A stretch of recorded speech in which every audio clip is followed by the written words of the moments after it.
Panginoon sa inyong lahat na paglilingkod. As we celebrate, let us be reminded of God's strength through the book of Ephesians chapter 6 verses 10 to 13.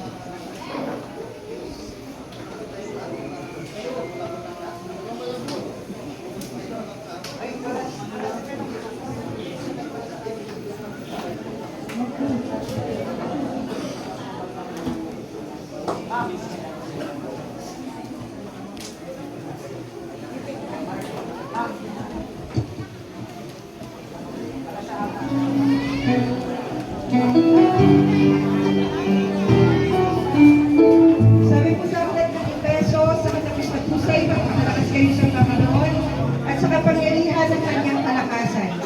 Magbihis kayo ng buong kagayahan ng Diyos upang kayo'y magsitibay laban sa mga lalang at diablo.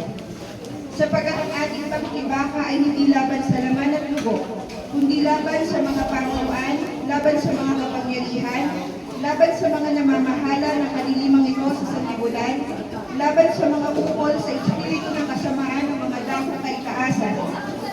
Dahil dito, magsikuha kayo ng buong kagayahan ng Diyos upang kayo'y mga katagal sa araw na masama at kung magawa ang lahat ay magsitibay. May His word bless our hearts and guide us always. To God be the glory. Amen.